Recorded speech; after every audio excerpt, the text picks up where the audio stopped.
எல்லாரும் இங்கிருந்து இப்பவே கிளம்புறீங்க, இல்ல அவ்வளவுதான் என்று சொல்லி அவன் மீண்டும் உள்ளே செல்ல பார்க்க சர்வா பவானியை முறைத்தான். இருவருக்கும் நடுவில் மாட்டிக்கொண்டு முழித்தான் பவானி. பிறகு லேசாக சிரித்துவிட்டு விக்டரை பார்த்த சர்வா, நான் டைகரோட மெசஞ்சர், அவர் சொல்லிதான் இங்க வந்திருக்கேன். எல்லாரும் இன்னும் 2 நிமிஷத்துல இங்கிருந்து கிளம்பி இருக்கணும். உயிர் மேல ஆசை இருந்தா ஓடி போயிடுங்க என்று மிரட்டுவது போல சொல்லிவிட்டு விக்டரை பார்த்தவன், உனக்கு மன்னிப்பே கிடையாது என்றான். அதில் கடுப்பான விக்டர், டேய் இவனை தூக்கி வெளியில போடுங்கடா, இவனெல்லாம் பேச விட்டுட்டு வேடிக்கை பார்த்துட்டு இருக்கீங்களா என்று சொல்ல, உனக்கு கடைசி வார்னிங் கொடுத்துட்டேன், காது கேட்கலையோ? உயிர் மேல கொஞ்சமாச்சும் ஆசை இருந்தா இங்கிருந்து ஓடி போயிடு என்று கை கட்டி நின்று மிரட்டினான் சர்வா. விக்டர் அவனை முறைத்தான். சர்வா மற்றவர்கள் முன்னாலும் தனது அடையாளத்தை வெளிப்படுத்துவானா, இல்லை அதை காட்டிக்கொள்ளாமலேயே ஷிவானியை காப்பாற்றுவானா? ஆனால் அவன் சர்வாவைக் கண்டு சிறிதும் பயப்படவில்லை. இன்னொரு பக்கம் பவானி இந்த பிரச்சனையை எப்படி சமாளிப்பது என்று தெரியாமல் டென்ஷனில் வியர்த்து விறுவிறுக்க நின்று கொண்டிருந்தான். கூடவே, டே விக்டர், சொன்னா கேளுடா என்று அவனிடம் கெஞ்ச, உங்களுக்கெல்லாம் என்னாச்சு? இவன் பேசுறதையெல்லாம் பார்த்து நான் பயந்துருவேன்னு நினைச்சிங்களா? இல்ல என் ஆளுகதான் உங்களை பார்த்து பயந்து ஓடுவாங்கன்னு நினைச்சிங்களா? நான் இப்ப ஒரு வார்த்தை சொன்னா கூட இவனை பீஸா ஆக்கிடுவாங்க என்று விக்டர் பேசிக்கொண்டே போக சர்வாவிற்கு கோபம் அதிகமானது. பவானிக்கும் விஷயம் கைமீறி போவதாய் தோன்றியதில், விக்டர் சொன்னா புரிஞ்சுக்கோடா, அந்த பொண்ணை விட்டு, இல்லைன்னா டைகர் என்று பவானி சொல்லி முடிப்பதற்குள் அவன் சட்டையை கொத்தாக பிடித்திருந்தான் விக்டர். என்னடா டைகர்? டைகர் என்ன பண்ணுவான்? அவனால என்ன பண்ண முடியும்? நீ எதுக்கு இப்ப இவனுக்கு இவ்வளவு சப்போர்ட் பண்ணிக்கிட்டு இருக்க? நீ என்னோட ஃப்ரெண்டா இல்ல இவனோட ஃப்ரெண்டா? நீ மட்டும் இப்ப வாயை திறந்து பேசல, உன்னை இங்கேயே கொன்னுடுவேன் என்று நண்பனையே மிரட்டினான் விக்டர். அவன் உன் சைடும் இல்ல என்னோட சைடும் இல்ல என்று குறுக்கே பேசிய சர்வாவை விக்டர் திரும்பி பார்க்க, அவன் டைகர் பக்கம் இருக்கான். டைகர் என்ன சொன்னானோ அதத்தான் அவன் செய்றான், புரிஞ்சுதா என்று சர்வா சொல்ல, வாய மூடுறா என்று தனது பேண்டில் சொருகி வைத்திருந்த பிஸ்டலை கையில் எடுத்தவன், இதுக்கு மேல நீ ஒரு வார்த்தை பேசுன மூளை சதறிடும் என்று துப்பாக்கியை அவன் முன் நீட்ட பவானிக்கு இதய துடிப்பே நின்று போனது. விக்டர், நீ பெரிய தப்பு பண்ற, இதோட நிறுத்திக்கோ, சொல்றேல நிறுத்துடா என்று தன்னால் முடிந்தவரை நண்பனை கட்டுப்படுத்த முயன்றான். வாய மூடு, இல்ல முதல்ல உன்னை சுட்டுடுவேன் என்று துப்பாக்கியை இப்போது பவானி பக்கம் திருப்பி இருக்க தலையில் அடித்துக் கொண்டான் பவானி. நான் 1லிருந்து 3 வரைக்கும் எண்ணுவேன், அதுக்குள்ள நீட்டின துப்பாக்கியை நீ இறக்கி இருக்கணும்.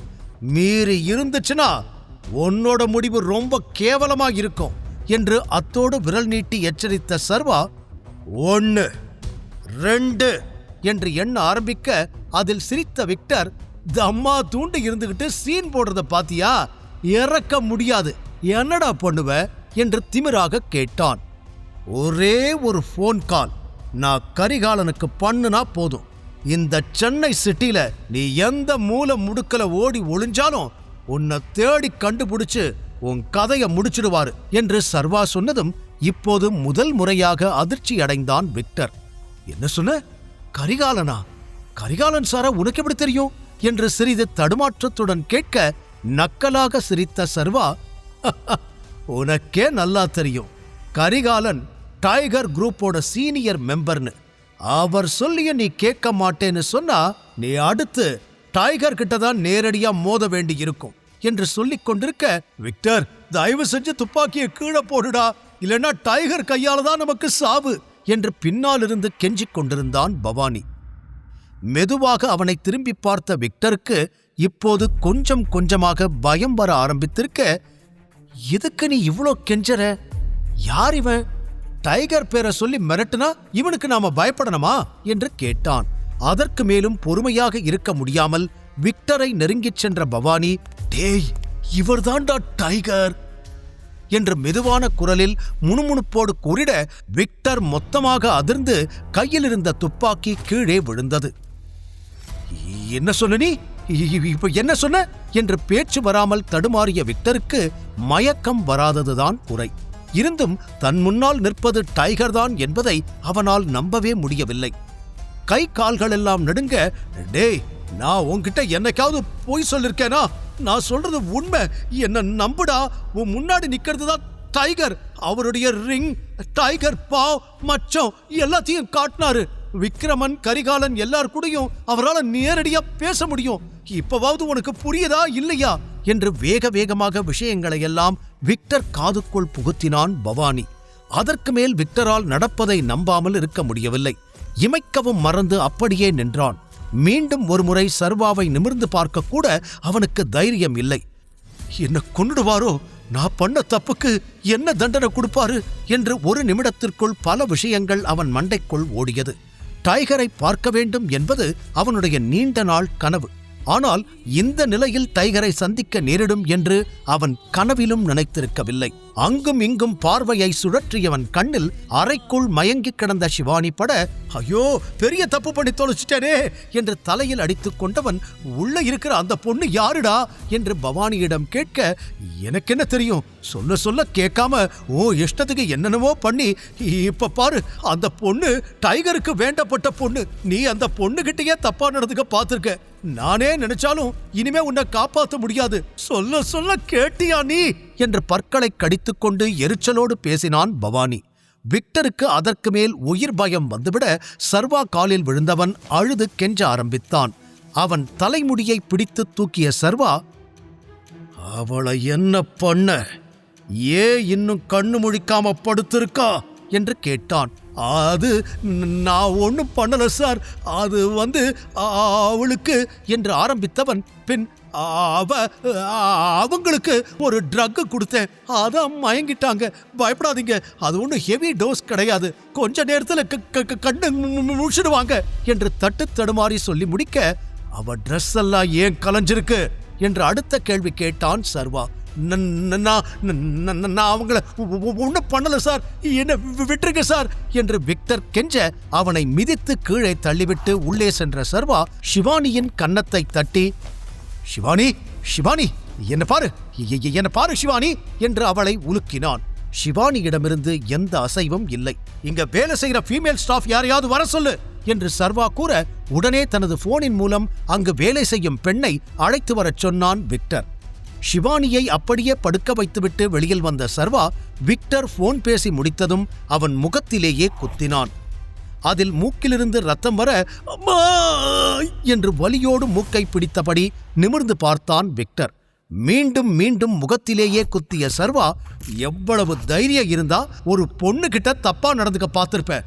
ஆம்பளைங்கிற திமிரா உனக்கு? நீ எல்லாம் ஒரு ஆம்பளையாடா என்று அந்த இடமே அதிரும் அளவிற்கு கத்திய சர்வா அவனை விடாமல் அடித்துக்கொண்டே இருக்க, அருகிலிருந்து வேடிக்கை பார்த்த பவானிக்கு உடல் எல்லாம் நடுங்கிவிட்டது. சர்வா காலில் விழுந்து கெஞ்ச ஆரம்பித்திருந்த விக்டர், பெரிய தப்பு பண்ணிட்டேன் சார், தயவு செஞ்சு என்னை மன்னிச்சிடுங்க, என்னை மன்னிச்சிடுங்க என்று உயிர் பிச்சை கேட்டு கெஞ்சினான். அவன் முடியை பிடித்து இழுத்து தள்ளிய சர்வா, இதுக்கு முன்னாடியே எந்த பொண்ணுகிட்டயும் இந்த மாதிரி தப்பா நடந்துக்க கூடாதுன்னு உன்னை நான் வார்ன் பண்ணனா இல்லையா? சொல்லுடா, பண்ணனா இல்லையா என்று அவன் கன்னத்தில் அறைய, பண்ணீங்க பண்ணீங்க என்று பயத்தில் வேகமாக கூறினான் விக்டர். அப்புறம் என்ன மாய்க்குடா, இன்னொரு பொண்ணுகிட்ட தப்பா நடந்துக்க பார்த்த உன்ன என்று மீண்டும் மீண்டும் சர்வா அவனை அடித்துக்கொண்டே இருக்க, சாரி சாரி மன்னிச்சுக்கோங்க, தெரியாம பண்ணிட்டேன் என்று கெஞ்சி கதறி அழ ஆரம்பித்திருந்தான் விக்டர். வாய மூடு, இப்ப கூட நான் யாருன்னு தெரியலனா இவகிட்டையும் தப்பா நடந்திருப்ப, ஆமாம் தானே என்று சர்வா கோபத்தில் கைகளை முறுக்கிக் கொண்டே கேட்க, இல்ல சார், இல்ல சார், இனிமே இப்படி பண்ணவே மாட்டேன் என்று கெஞ்சினான் விக்டர். அந்த இடத்திலேயே விக்டரை பீஸ் பீஸாக வெட்டி போட வேண்டும் என்ற அளவிற்கு கோபத்தில் இருந்தான் சர்வா. அப்போது அங்கு வேலை செய்யும் 2 பெண்கள் வந்து, சார் வர சொல்லியிருந்தீங்களா என்று பவானியிடம் கேட்க, உள்ள மேடம் இருக்காங்க, அவங்களுக்கு ட்ரெஸ்ஸை சரி பண்ணிடுங்க என்று சொல்லி உள்ளே அனுப்பி வைத்தான் பவானி. இந்த பக்கம் விக்டரின் கழுத்தை பிடித்திருந்த சர்வா, உன்னை கொன்னு போட்டா கூட நீ பண்ணின தப்புக்கு என் ஆத்திரம் அடங்காதுடா என்று கழுத்தை நெரிக்க அவனும் உயிருக்கு போராட ஆரம்பித்திருந்தான். ஒரு பொண்ணோட விருப்பம் இல்லாம அவளை தொட நினைக்கிறது தப்பு, அதுவும் டைகரோட கேர்ள் ஃப்ரெண்ட் மேல கைய வச்சதுக்கு உன்னை என்ன பண்ணலாம் என்று கோபத்தில் கத்திய சர்வாவிற்கு எதற்காக சிவானியை தன் கேர்ள் ஃப்ரெண்ட் என கூறினோம் என்றே புரியவில்லை.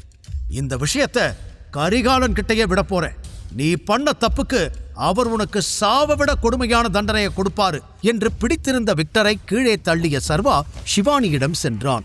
அப்போதுதான் அந்த பணிப்பெண்கள் ஷிவானிக்கு முகமெல்லாம் கழுவி அங்கிருந்த நாற்காலியில் அமர வைக்க அவளை தூக்கி தோளில் போட்டுக் கொண்டவன் அங்கிருந்து கிளம்பி வெளியில் வர அந்த கிளப்பின் பாட்டு சத்தம் இன்னும் அவன் காதில் கேட்டது.